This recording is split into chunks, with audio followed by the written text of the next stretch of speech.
If you are experiencing the issue of can't be displayed in Telegram, typically when trying to view images, videos, or media files, then today we are here with troubleshooting steps you can take to fix this problem.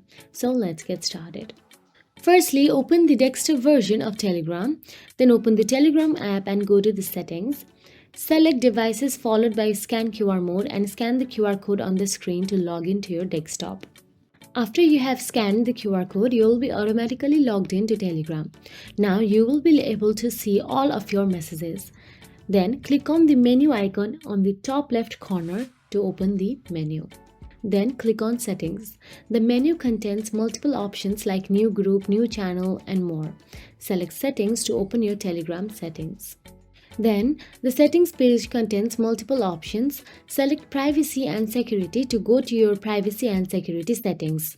Then, scroll down the page until you reach the sensitive content settings.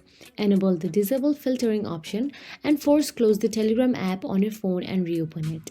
By default, the disable filtering option is disabled, so you need to enable it if you want to see sensitive media.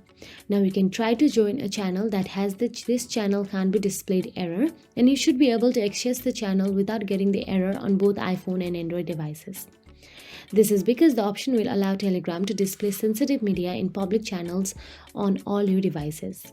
So that is it. If you found this video helpful, please like, share and subscribe, and thank you so much for watching.